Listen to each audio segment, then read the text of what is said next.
So far, I have not come across a video comparing the Makita 36-volt track saw as compared to the new Milwaukee M18 track saw. So I figured, let's do a quick video for all the hobbyists out there.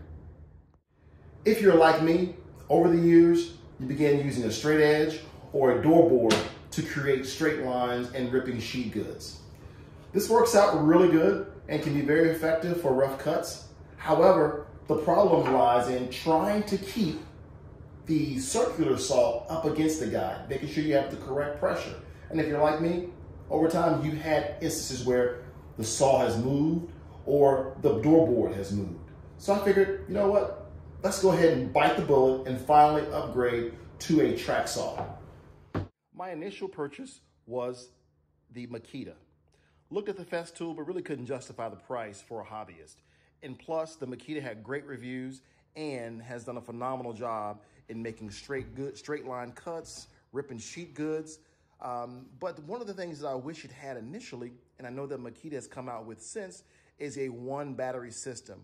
They currently have the 40-volt system, but having already the platform of 18-volt tools, decided to move forward with the 2 battery system. Now, again, this saw, there's tons of reviews online about how it works and how great it cuts. One of the things that it does not have is a riving knife. I think that's a good tool to have, especially if you're ripping long boards that are hardwoods, to keep it from binding on the blade. As far as power goes, never had an issue with this thing ripping 8-quarter poplar, 8-quarter walnut, and other hardwoods. So for the most part, no issues with this saw at all. And shortly after purchasing and finally taking the plunge to get a track saw, Milwaukee comes out with this new gem, the M18 brushless track saw. One of the quick benefits that I saw with this tool was 1 battery. I already have the M18 battery platform and chargers, so I decided to go with the tool only versus the package deal, which is much cheaper. This particular saw, you can find it online in several places that have it in stock for $3.99 as compared to the over $600 price for the hard case and battery and charger, which again, already have those pieces.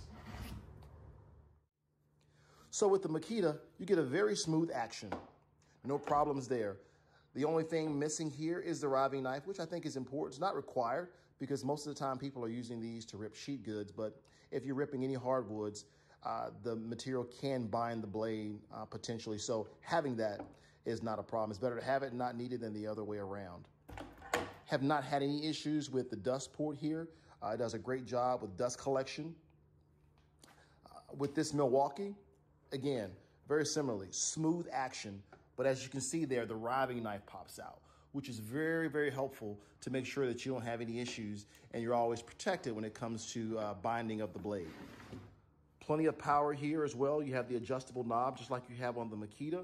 But again, the biggest selling point for me was the weight.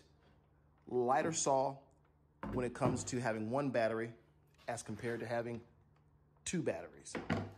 Unfortunately, I don't have a scale here to compare, but I think there's online numbers in terms of specs. I think this is with the battery about 8.5, 9 pounds. And with these 2 batteries, I think it comes into about 11.5 pounds. So again, if weight is important to you, that's one consideration for me and the single battery. So that's one of the things that was a deciding factor to pick this one up as well. As you can see, slides easily, no issues at all. I have not put any wax or anything on these tracks. Just drop it right here into the track system and off you go. The anti-tip feature here, if you're cutting a 45, is right here on the Makita saw. Pop that out and it stays put. I mean, you can bevel this, but I'm not gonna flip it to bevel, but the main thing is to see is that this connects to the track and slides all the way through without issue. Now let's take a look at the Milwaukee on the same wind track system. As you can see, it fits right onto the track without issue, slides effortlessly. And let's get down here and take a little closer look at this anti-tip feature. That pops right out. As you can see, the cam brings it out and it goes right into that slot without issue. No problems at all.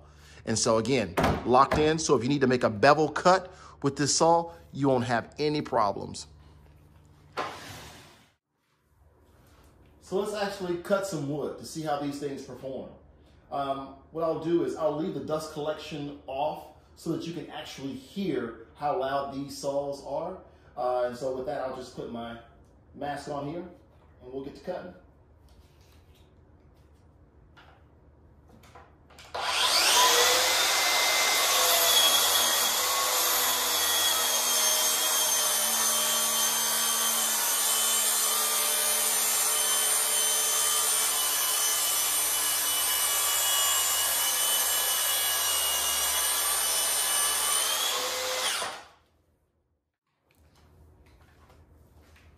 And by the way, this is a piece of 2x12 pine. I know some folks will pull out some nice hardwoods like some walnut or something, but I'm not gonna rip my walnut just to be able to demonstrate this power of the saw. The saw is powerful, and I think this big piece of 2x12 pine will be sufficient enough for you to get a good comparison.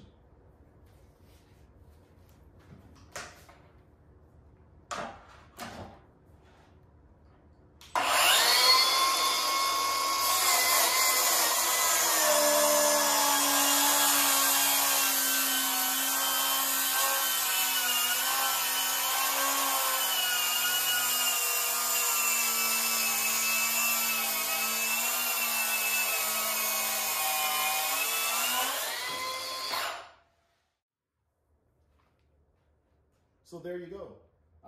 Opportunity to see how both saws cut. I think when comparing the two, just pushing through this material, I will give a slight edge in power to the Makita. The Makita is a strong performer, and I think it goes through the material really well. But I think there's some great features and benefits from this saw, the Milwaukee. The Milwaukee has an 18-volt battery as compared to the 36-volt battery. So that may be one of the reasons that you get slightly more power when going through the material, but as you can see, neither struggle with going through the material. It's just that the Makita went through slightly faster. In terms of final thoughts, I think I'll probably use this one more often due to the fact that it only has one battery, has a riving knife, the depth stops are easier to adjust, and the overall weight is lighter. So those are the things that I like about this saw. I like the power of the Makita. Dislike the depth stop and the plunge mechanism for the saw. But again, it's a great saw. And depending on what your platforms that you have at your shop will be an excellent saw for the hobbyist. Either saw is great. Take your choice. Hope this helped those who are looking and considering either.